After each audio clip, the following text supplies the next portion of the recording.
پہلی چیز میرے نبی کریم نے بتائی کہ جس وقت میری امت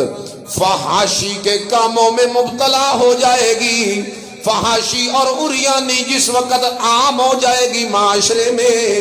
اور بے حیائی عام ہو جائے گی، اور اتنی عام ہو جائے گی حتی یعلنوا بہا، جس وقت میری امت علی الاعلان فحاشی میں مبتلا ہو جائے گی، اعلانیہ طور پہ حیا ختم ہو جائے گا لوگوں میں، جس طرح آج ہمارے معاشرے میں بالکل حیا ختم ہوتا جا رہا ہے۔ جو صنف نازک عورتیں پردہ جس پہ میرے نبی نے اپنی رحمت اور حیا والا رکھا تھا، جس کے سر پہ دوپٹہ دیا تھا، اس نے وہ دوپٹہ اتار پھینکائے اور اپنے جسم کی نمائش کرنے کے لیے تنگ اور چست لباس پہن کے بازاروں کی زینت بننے لگی ہے، بال کھول دیے گئے، بے پردگی کی جاتی ہے، سج دھج کے عورت باہر نکلتی ہے، خوشبوؤں میں وہ مہک مہک کر باہر غیر مردوں کو اپنی طرف متوجہ کرنے لگتی ہے، اور اس کے علاوہ فحاشی کے دیگر کئی ایسے آلات ہمارے معاشرے کے اندر وہ زہر کی طرح سرایت کر چکے ہیں۔ یہ ٹی وی، یہ کیبل، یہ ڈش، یہ انٹرنیٹ کا غلط استعمال، یہ ساری وہ چیزیں ہیں جو فحاشی کی طرف ہماری قوم کو دھکیل رہی ہے، اور نئی نوجوان نسل فحاشی کے گھاٹ اتر رہی ہے کہ نہیں؟ بولو بھائی، حق کی گواہی نہیں دیتے ہو، سچی بات پہ ہاں تو کر دیا کرو، ہے نا؟ تو سنو، میرے نبی کریم صلی اللہ علیہ وسلم نے فرمایا جب یہ فحاشی عام ہو جائے گی تو پھر کیا ہوگا؟ الا فشا فیہم الطاعون، جب فحاشی عام ہو جائے گی تو پھر میرا رب طاعون پھیلا دے گا ان لوگوں میں، طاعون کی وبا۔ اور یہ صرف ایک بیماری کا ذکر نہیں کیا بلکہ آمنہ کے لال نے آگے فرمایا والاوجاع التي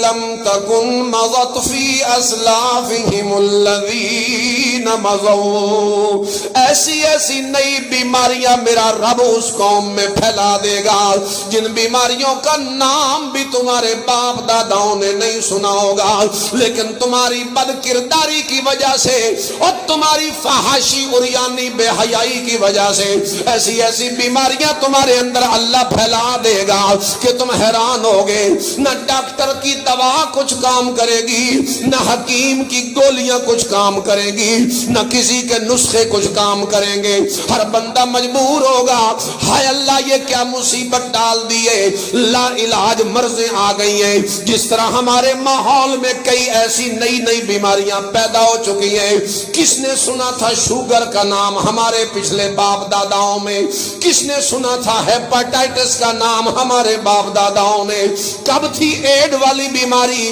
ایڈز والی بیماری کب تھی؟ یہ کینسر کا موذی مرض، یہ کرونا کی وبا، یہ کتنے بڑے بڑے مرض، نئے نئے مرض آ گئے ہیں ہمارے معاشرے میں۔ رب کعبہ کی قسم ہم تو ظاہری اسباب پہ غور کرتے ہیں لیکن حقیقت میں در حقیقت باطنی اور روحانی اسباب بھی کچھ چیزوں کے ہوتے ہیں، لہذا یہ اسباب قومی صحت کو اگر سلامت رکھنا چاہتے ہو آؤ میرے نبی کریم کے نسخے پہ عمل کرو۔ اگر اس قوم کی صحت کو تم نے سلامت رکھنا ہے، ادارہ صحت تل لگا لے کچھ نہیں کر سکتا جتنے تک سب سے بڑے طبیب محمد رسول اللہ کے بتائے ہوئے نسخے پہ عمل نہیں ہوگا۔ اور میرے آقا کا بتایا ہوا نسخہ یہ ہے، بیماریوں سے بچنے کے لیے، مصائب اور وباؤں اور مصیبتوں سے بچنے کے لیے میرے آقا کا بتایا ہوا نسخہ یہ ہے کہ حیا کو عام کرو، حیا والی چادر اپنے سر پہ رکھو،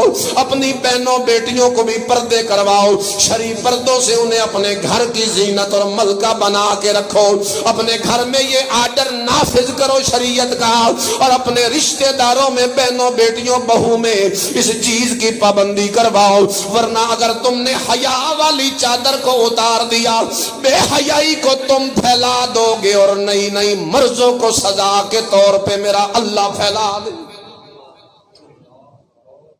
یہ باطنی اسباب ہے، ان پہ غور کیجیے۔ اب پیچھے جو اتنی بڑی سزا گزری ہے کرونا کی، ساری دنیا نے جو زور لگایا ہے وہ ظاہری اسباب پہ لگایا ہے۔ ہر ملک نے نہیں تحقیق کی، مرض کی اور اپنی اپنی ویکسین ایجاد کی ہے، بنائی ہے کہ نہیں بنائی؟ ہر ملک نے اپنی اپنی ویکسین بنائی ہے اس کو، اور ٹھیک ہے، ہونا چاہیے بیماری کا علاج، لیکن وہ تو ظاہری اسباب تھے۔ باطنی مرض، باطنی اسباب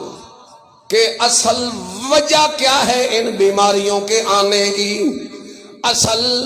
سبب کیا ہے ان وباؤں کے پھوٹنے کا، وہ میرے نبی کریم نے بتایا، فحاشی، عریانی، بے